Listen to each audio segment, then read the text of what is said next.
Hello, இன்னைக்கு giveaway கான்டெஸ்ட்ல எங்களுடைய 10th contestant அவங்க ரெசிபியை பற்றி என்ன சொல்றாங்கன்னு பார்ப்போம். ஹாய், என் பேரு சிலீன் சஞ்சன்யா. நான் இந்த JOAN'S கோஸ்டல் டெலிகசிஸ் கான்டெஸ்ட்ல பார்ட்டிசிபேட் பண்றேன். and அதுக்கு நான் சூஸ் பண்ண டிஷ் வந்து சோயா பீன்ஸ் கிரேவி. இதை வந்து போன்லெஸ் மீட்னு சொல்லுவாங்க and it's a very good substitute for meat. ஏன்னா இதுல வந்து மீட்ல இருக்கிற அதே அளவு புரோட்டீன் இருக்கு. இது வந்து எனக்கு ரசம் ரைஸோட சாப்பிட ரொம்ப பிடிக்கும்.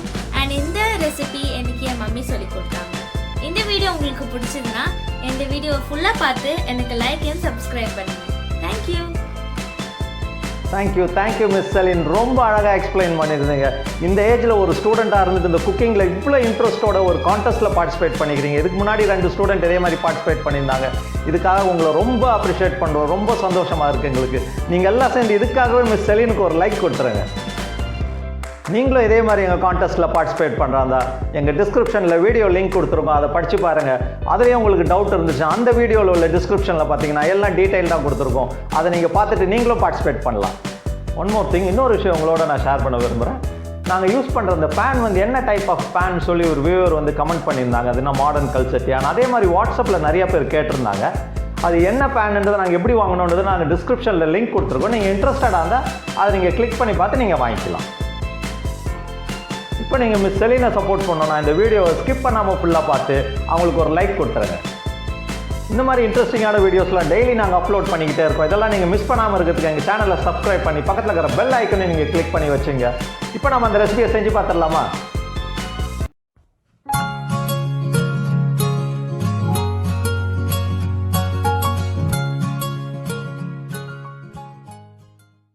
சோயாபீன் 1 கப், ஜீரகம் 1/2 டீஸ்பூன், கருவேப்பிலை 1 கொத்து, வெங்காயம் 1, பச்சை மிளகாய் 2, இஞ்சி பூண்டு பேஸ்ட்டு 1 டீஸ்பூன், தக்காளி 3, மஞ்சத்தூள் 1/2 டீஸ்பூன், மிளகாத்தூள் 1 டீஸ்பூன், எலுமிச்சப்பழம் பாதி, கொத்தமல்லி, ஆயில் 3 டேபிள் ஸ்பூன், உப்பு தேவையான அளவு. இன்றைக்கி மிஸ் செலின் சொன்ன சோயாபீன் கறி பண்ணிடலாமா?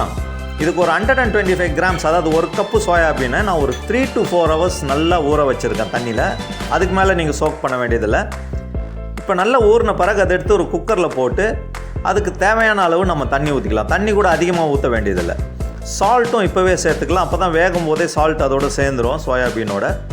இதுக்கு நம்ம மூடி போட்டு நல்லா ஹையில் வச்சு விசில் வர வரைக்கும், ஃபஸ்ட்டு விசில் வர வரைக்கும் வெயிட் பண்ணுவோம்.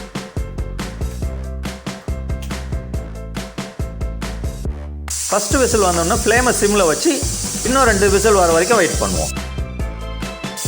இப்போ 3வது விசில் வந்தோன்னா நம்ம ஸ்டவ் ஆஃப் பண்ணி ப்ரெஷர் போகிற வரைக்கும் வெயிட் பண்ணலாம். இந்த மீன் டைம் நாம் ஒரு பேனை ரெடி பண்ணி ஹீட் பண்ணிக்கலாம். பேன் ரெடி ஆகிடுச்சு. இதில் ஒரு 3 டேபிள் ஸ்பூன் அளவுக்கு அவங்க சொன்ன மாதிரி நம்ம ஆயிலை ஊற்றி அது ஹீட் ஆகிற வரைக்கும் வெயிட் பண்ணணும். இப்போ எண்ணெய் நல்லா காஞ்சிருச்சு. இதில் ஒரு 1/2 டீஸ்பூன் ஜீரகத்தை சேர்த்துக்கலாம். இது கூடவே 1 கொத்து கருவேப்பிலையும் சேர்க்குறோம். இது நல்ல ஃப்ளேவர் வரும். இது இந்த ஜீரகத்தையும் இந்த கருவேப்பிலையும் ஒரு 10 to 15 செகண்ட்ஸ் நம்ம நல்லா சாட்டே பண்ணிக்கலாம். ஜீரகம் வெடிச்சு வரும், கருவேப்பிலையும் நல்லா உங்களுக்கு ஃப்ரை ஆகிடும். இப்போ ஒரு மீடியம் சைஸ் வெங்காயத்தை நல்லா ஃபைனாக சாப் பண்ணி வச்சுருக்கோம். இதையும் இதில் போட்டு நல்லா வதக்கணும். இது நல்லா கோல்டன் ப்ரௌன் ஆகிற வரைக்கும் நம்ம இதை ஃப்ரை பண்ணணும். இப்போவே நல்ல ஃப்ளேவர் வருது. இந்த கறி ரொம்பவே டேஸ்ட்டாக இருக்கும்னு நினைக்கிறேன். இப்போ இந்த ஸ்டேஜில் நான் ஒரு 2 பச்சை மிளகாவை ரொம்ப ஸ்லைஸ் பண்ணி வச்சு அதை போட்டு அதையும் வதக்கிக்கிறேன். உங்களுக்கு காரம் கம்மியாக வேணும்னா நீங்கள் 1 பச்சை மிளகா போட்டுங்க. இப்போ இந்த ஒரு 10 to 15 செகண்ட்ஸ் இதையும் நல்லா வதக்கிக்கலாம். இந்த ஸ்டேஜில் 1 டீஸ்பூன் இஞ்சி பூண்டு பேஸ்ட்டு இதையும் போட்டு இதோடைய பச்சை வாசனை போகிற வரைக்கும் நம்ம வதக்கிக்கணும். இது வதங்கும் போதே வெங்காயமும் சேர்ந்து வதங்கிடும். ஏன்னா நம்மளுக்கு அப்போ தான் நல்ல கிரேவி கிடைக்கும். இப்போ பாருங்கள், நல்ல ஒரு ஸ்மெல் வருது. இதை நல்லா நம்ம ஃப்ரை பண்ணிக்கலாம்.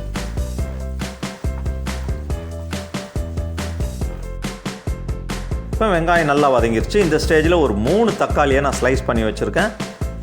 இதையும் போட்டு நல்லா வதக்கிக்கலாம். ஆனால் இது கூடவே கொஞ்சம் சால்ட் ஆட் பண்ணிக்கலாம். இப்போ சீக்கிரம் வதங்கிடும் தக்காளி. உப்பு வந்து நீங்கள் பார்த்து போட்டுங்க. ஏன்னா நம்ம சோயாபீன் வேக வைக்கும் போதே நம்ம உப்பு போட்டு வேக வச்சுருக்கோம். அதனால் அதிகமாகிடக்கூடாது. அந்த டேஸ்ட்டுக்கு ஏற்றபடி நீங்கள் உப்பு ஆட் பண்ணிங்க. இப்போ இதை நல்லா நம்ம மேஷ் ஆகிற வரைக்கும் வதக்கிக்கலாம். தக்காளி நல்லா மசிஞ்சிருச்சு. இந்த டைமில் நம்ம ட்ரை மசாலா சேர்த்துக்கலாம். ஒரு 1/2 டீஸ்பூன் மஞ்சத்தூள், 1 டீஸ்பூன் மிளகாத்தூள். அவங்க ரெசிபியில் வேறு எந்த மசாலாவும் சொல்லலை, இது 2 தான் சொல்லியிருக்காங்க. மைல்டாக இருக்கும், ஆனால் ரொம்ப டேஸ்டியாக இருக்கும்னு நினைக்கிறேன். பார்க்கும்போதே தெரியுது. தக்காளி நல்லா மேஷ் ஆகிடுச்சு. அதோடு அந்த ட்ரை மசாலாஸ் நல்லா ஃப்ரை ஆகணும். அதனால் நல்லா நம்ம வதக்கிட்டு அதுக்கு பிறகு நம்மளுக்கு கிரேவி எவ்வளோ வேணுமோ அந்த அளவுக்கு நம்ம தண்ணியை சேர்த்துக்கலாம். அந்த தண்ணியில் கொஞ்சம் நேரம் தக்காளி வேகணும். நான் ஒரு 1/2 கப் தண்ணி ஊற்றிக்கிறேன். இதையும் நல்லா வதக்கி கொஞ்ச நேரம் நம்ம வேக விட்டுடலாம். இந்த ஸ்டேஜில் நம்ம வேக வச்சுருந்த அந்த சோயாபீனை இந்த கிரேவியோடு சேர்த்துடலாம். ஏன்னா இந்த கிரேவியில் இருக்கிற காரம், அந்த மசாலா இதெல்லாம் அந்த சோயாபீனோட நல்லா பிளெண்ட் ஆகணும். இப்போ தான் அந்த சோயாபீன் சாப்பிடும்போது டேஸ்ட்டாக இருக்கும். அந்த காரம்லாம் அந்த சோயாபீனில் இறங்கணும். ஏற்கனவே நல்லா வெந்திருக்கு பாருங்கள், நல்லா சாஃப்டாக இருக்குது. பார்க்கும்போதே தெரியுது சோயாபீனு. இப்போ இந்த கிரேவி கொஞ்சம் திக்காகிற வரைக்கும் நம்ம அப்படியே கொதிக்க விட்டுடலாம். கிரேவி நல்லா திக்காகிடுச்சு பாருங்கள். பார்க்கும் போதே சூப்பராக இருக்குது. சப்பாத்திக்கு நல்ல மேட்சாக இருக்கும்னு நினைக்கிறேன் இது. இப்போ நம்ம ஸ்டவ் ஆஃப் பண்ணிடலாம். இது ஒரு 1/2 எலுமிச்சம்பழத்தை நல்லா புழிஞ்சு சர்வ் பண்ண வேண்டியது தான். இந்த மாதிரி ஒரு சூப்பரான ஒரு ரெசிபி அனுப்பியிருந்த மிஸ் செலினுக்கு ஒரு பெரிய லைக் கொடுத்துருவோம். இந்த ஏஜில் இவ்வளோ இன்ட்ரெஸ்ட்டோட இந்த குக்கிங் இதில் வந்து கான்டெஸ்ட்டில் பார்ட்டிசிபேட் பண்ணி இவ்வளோ ஒரு சிம்பிளான அட் த சேம் டைம் ரொம்ப டெலிஷியஸான ஒரு சைட் டிஷ் நம்மளுக்கு கொடுத்துருக்காங்க. மிஸ் செலின் சொன்னாங்க இந்த சோயாபீன் வந்து ஒரு போன்லெஸ் மீட். இது மீட்டுக்கு நல்ல ஒரு சப்ஸ்டியூட். இந்த மீட்டில் இருக்கிற அவ்வளோ ப்ரோட்டீன் அதில் இருக்குனாங்க. அதனால் கண்டிப்பாக நீங்கள் இதை ட்ரை பண்ணி பார்க்கணும். மிஸ் செலினை நீங்கள் சப்போர்ட் பண்ணணும்னா இந்த வீடியோவை நீங்கள் ஸ்கிப் பண்ணாமல் பார்த்தா அவங்களுக்கு லைக் கொடுங்க. இந்த மாதிரி நிறைய டிஷ்ஷு நிறைய வீடியோஸ் நாங்கள் அப்லோட் பண்ணிகிட்டு இருக்கோம் டெய்லி. இதெல்லாம் நீங்கள் மிஸ் பண்ணாமல் பார்க்குறாங்க எங்கள் சேனலை சப்ஸ்கிரைப் பண்ணி பக்கத்தில் இருக்கிற பெல் ஐக்கனையும் கிளிக் பண்ணி வச்சுங்க. இன்னும் ஒரு புது டிஷ்ஷோடு உங்களை மீட் பண்ணுறேன். Okay, until then good day.